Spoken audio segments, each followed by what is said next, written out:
One? Would you like that side? I don't know. I just went to the closer side because I have a skirt that is a little tight. We're going to have just a little fireside chat. Imagine there's a fireplace there in the UN. I hope there's no security listening. And 800 people are going to listen to our fireside chat. They're created a company to address those problems and then figured out how to make profits out of it. So can you tell our audience? Wow, that was like three answers. That's the hardest Three question. questions. Make it easier. I think firstly, maybe I should just explain what The Honest Company is. The Honest Company is a family brand. We are a lifestyle around healthy living, beautiful design, effective and affordable products, and simple, easy changes. I think we all aspire to live a healthy life, but given circumstances, often financial circumstances, or just simply where you live, you don't have access to the healthiest, best, safest, and effective products. So I built a company really to give everyone access to create the healthiest home. So we make household cleaning products, we make personal care products, so shampoos, body washes, lotions, anything that goes on your skin, anything that cleans your home, and diapers and wipes. We've also have ventured into making hard and soft goods. So we make a crib, and we sold out of that crib. We didn't know it was going to sell so well, but all making it non-toxic, beautifully designed, modern, and affordable. And so that's The Honest Company. I actually, where this idea came from is I have two daughters. I have, my oldest daughter is almost 6, Honor. And when I was pregnant with her, I actually, I had an allergic reaction to the #1 baby laundry detergent out in the market. It's not the cheapest. It says hypoallergenic. My mom recommended that I wash my baby clothes in it because she says it makes it soft. Babies need soft clothes. And I was like, okay. So I washed her clothes. You get clothes from baby showers and things like that. So I did that. And I broke out with welts all over my hands. And I started sneezing. And my eyes were watering. And I called my mom and I was like, Mom, there's no way this is safe for babies. I am having an allergic reaction. This is crazy. And my mom's like, I'm just trying to give you advice. And I just want the best for you. You're hormonal and crazy and pregnant. Don't yell at me. And I search about what it was. How could I possibly have this allergic reaction? And I found a pretty scary in everyday household items. So from that baby laundry detergent, and I found out that what they do is they break down petrochemicals, and it's basically like a plastic-like material that coats something in nanoparticles to make it soft. That's what the soft thing was. It's little pieces of plastic. Now, when little pieces of plastic are that small, it gets into your bloodstream. Now, we all know that petrochemicals are carcinogens, and it could lead to everything from cancers, but also to learning disabilities, obesity, things like that, and then obviously allergies and asthma.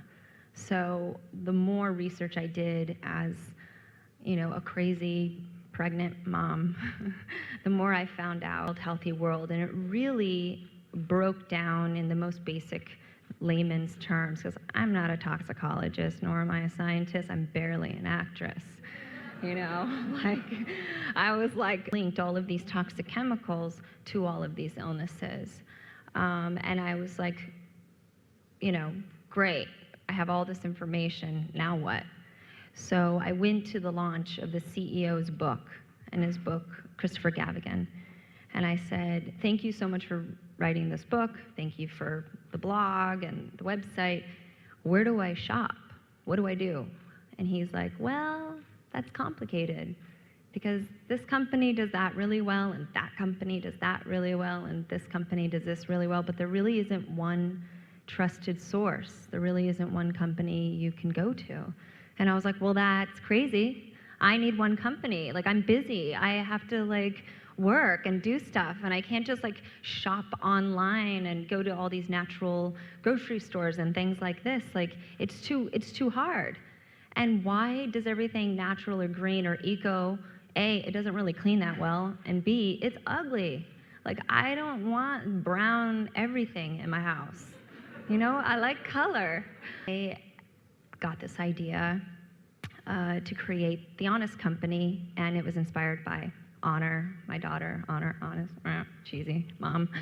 But I also just loved that there was a company that really stood for these values that I think are important in life, but also in business. Transparency, honesty, trying to do the best we can, but not perfect, and always innovating.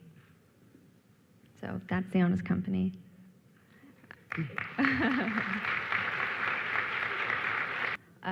No, but I certainly lived by that. Exactly. Yeah. The Honest Company has something called a social goodness strategy. I love that phrase, social goodness strategy. Mm-hmm. What a cool phrase.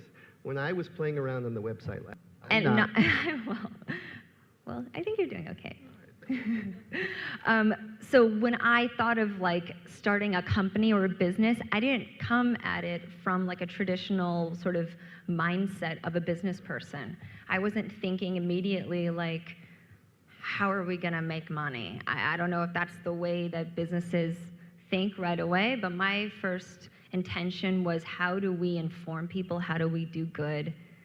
And if I'm gonna spend my time away from my kids, I want it to be worthwhile.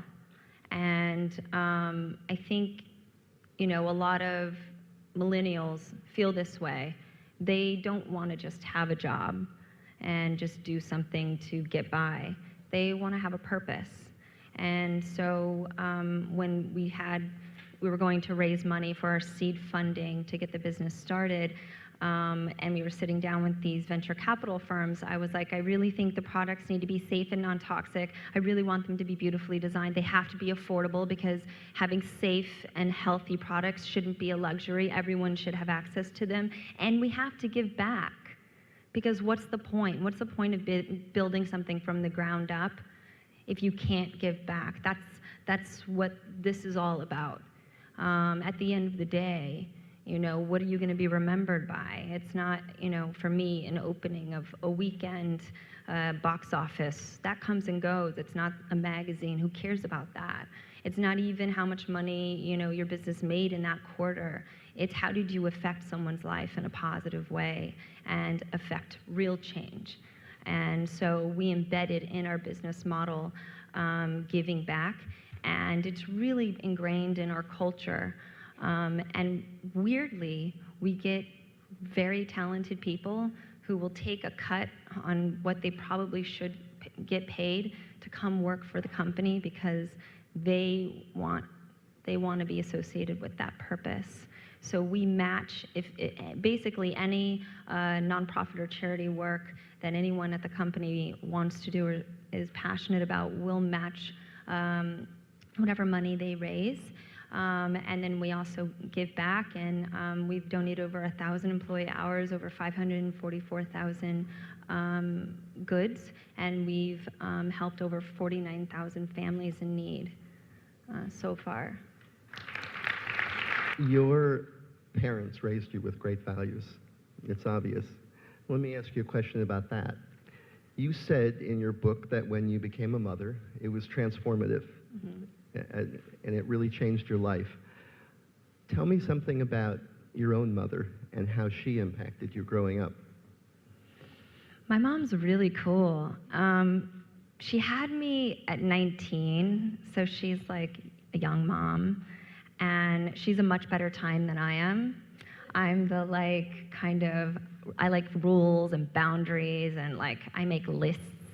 And my mom... You label things. I label everything. And my mom's just like a good time, but she's also very supportive. She's like the biggest cheerleader. She believes in you more than you can ever imagine. Like, she sees your potential right away, and she pushes you to achieve that. I was really sick when I was a kid. I was in the hospital a lot with asthma and allergy complications. So I had pneumonia countless times. And I had many different types of surgeries on my appendix and kidneys and things like that. So my mom spent a lot of time at my bedside. And I was also, I think because of that, I wanted to be very competitive. So I would do basically every sport, and I wasn't always that good at them, but my mom always made me finish, and she always, pushed me to learn from my mistakes, and that anything was possible, and to at least try. And I think all of her encouragement certainly is why I'm here, and why I